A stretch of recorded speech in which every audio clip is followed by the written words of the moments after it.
Hello everyone, dear students.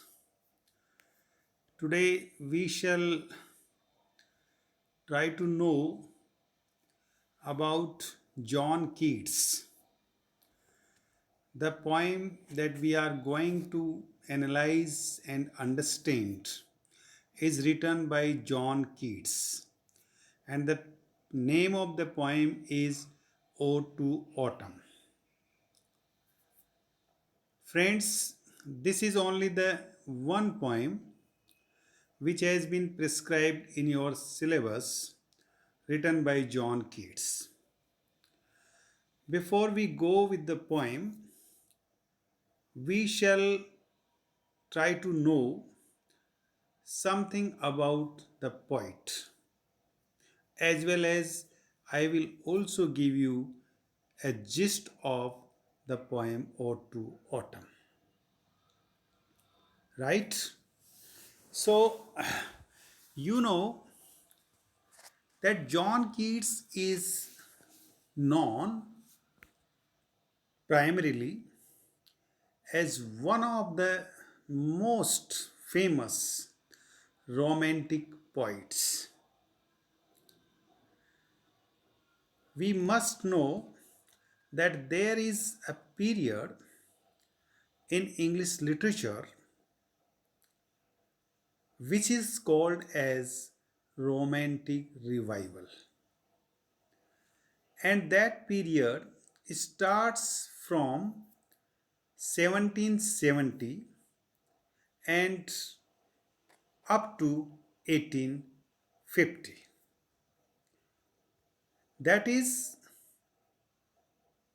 it is started with William Wordsworth. William Wordsworth is called the father of romantic movement. The other important poets of this revival of this period were Coleridge, S.T. Coleridge, John Keats, P.B. Shelley, Robert Southey, William Blake, etc. These are the important and famous romantic poets. One of the important thing that you must remember and know is that the romantic poets were influenced by the French Revolution, which took place in 1789. And the French Revolution was for equality, for freedom, and for fraternity. So these poets were influenced by the movement of or the revolution of the French. Therefore, the ideas that we have in their poetry are very revolutionary, are subjective. Romantic period is also, or poetry is also known for subjective poetry. That is the poetry of on reflections, on senses, on understanding, on realization. This is that we have the chief characteristics of this movement. So, Keats, although there are the categories, there are the differences between these poets of romantic revival. As you have read Wordsworth very well, we have done some of the Wordsworth's poem, and we found what we found, that Wordsworth's treatment of nature is different, as you will find the treatment of nature in Shelley. and as well as in Keats. Keats' treatment of nature is entirely different from all other romantic poets. He is totally subjective. He gratifies his senses through smell, through touch, through sights, through taste. So Keats is in fact sensualized, has seen the nature, the objects of nature through senses. For him, the sense gratification of the senses is important. Whereas Shelley is a little different. That is, he gives the importance to power, to intellect. So he intellectualizes the nature. He learns from nature, whereas Keats enjoys the nature. Shelley takes a lesson from the nature. Shelley wants to make changes in the society through nature. But Keats' attitude towards nature is totally different. So these points we must remember and keep in our mind. This was the little introduction of the literary background of John Keats as well. Although I also spoke the same thing when we started William Wordsworth. Right? So now let's go with Keats. Keats was born in October 31, 1795 in London, England, and he died February 23 in 1821. That is, he died very young. He was only 26 years old when he died. And he died because of the tuberculosis. So look how young he died and how young what he wrote at the age of 26 only. He wrote such a thing that we people are still remembering him, reading him, and trying to understand him.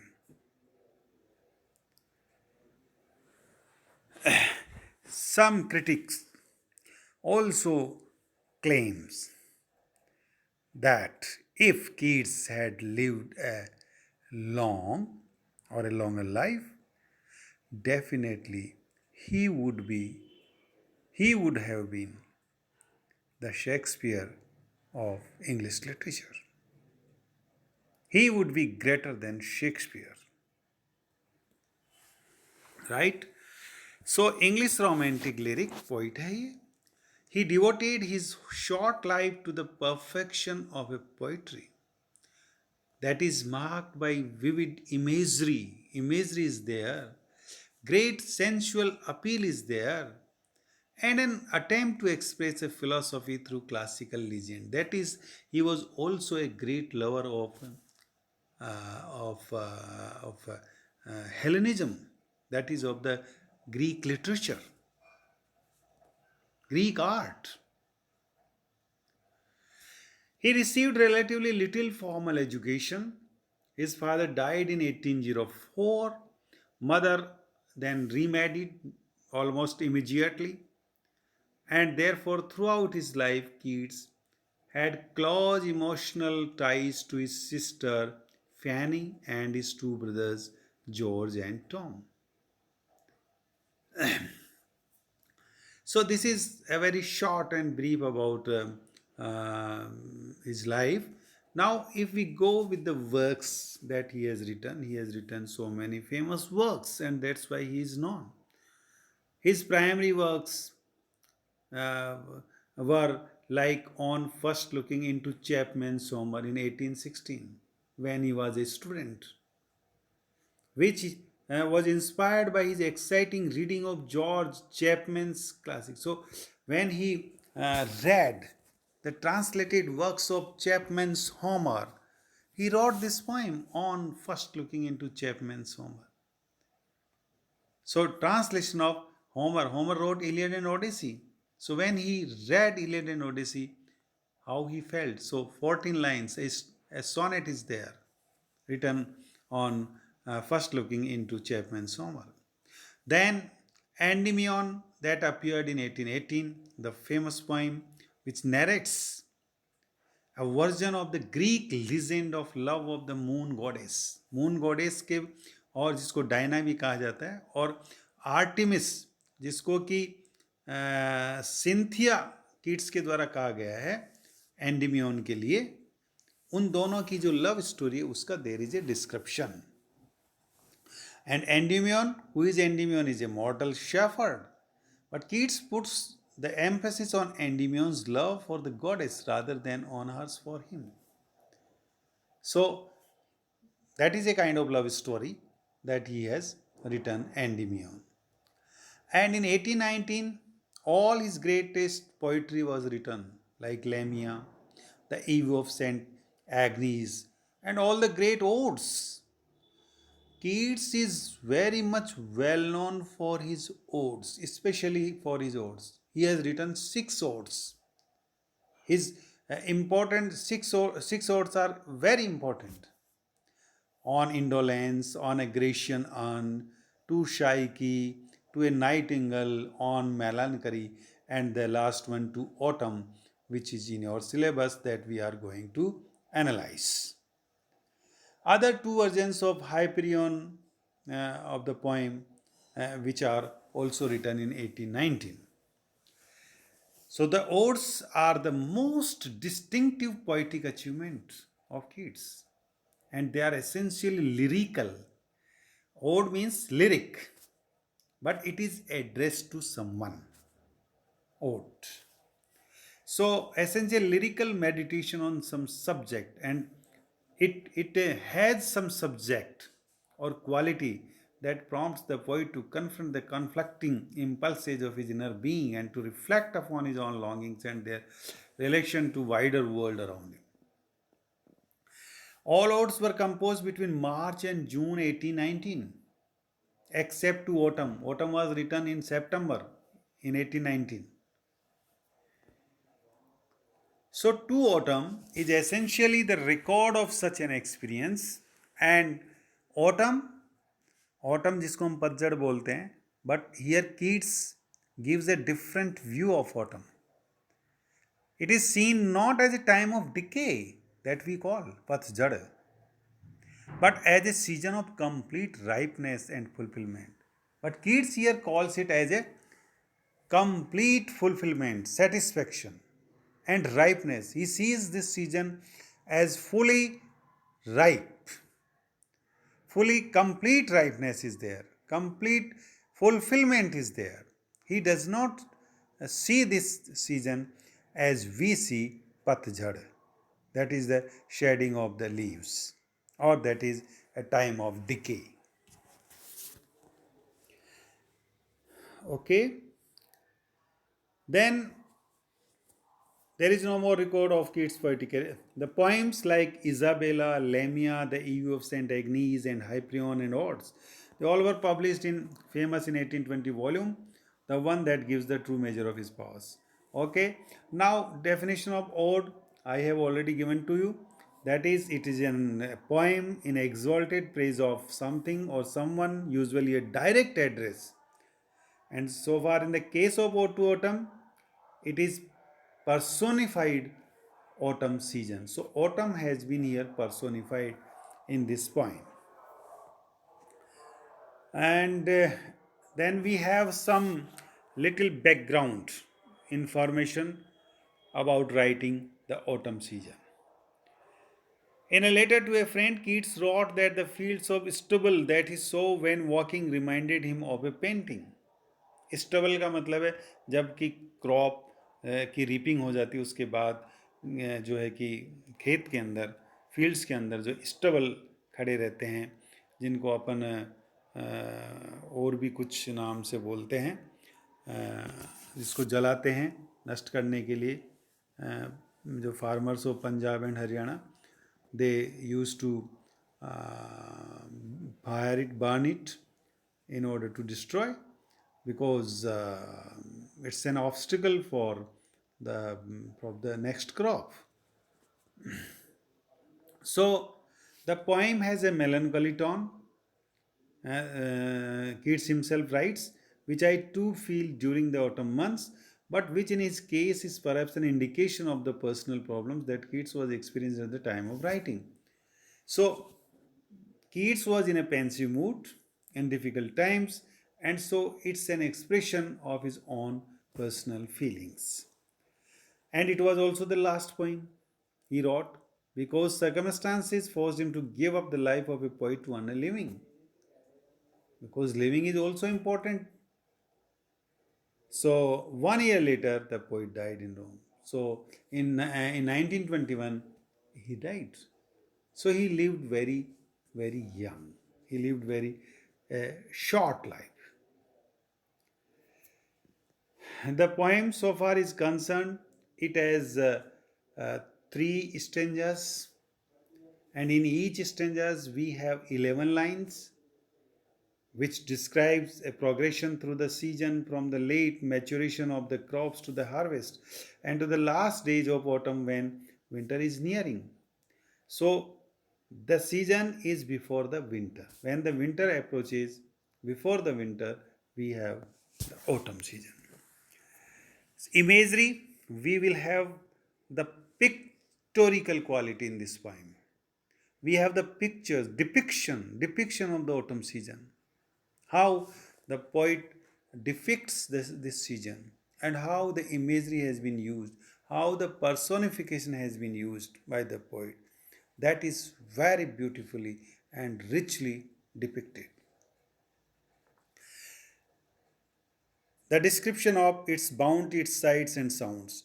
And it has parallels in the works of English landscape artists, with Keats himself describing the fields of stubble that he saw on his walk as conveying warmth of some pictures. So it's own experience. The poem is the poet's own feelings experience that he is depicting, that he is coloring, that he is painting. Here in this poem, the poet is like a painter. When we go through the lines, we will find how he depicts and paints the minute thing of this season that we people also ignore and we don't mind them.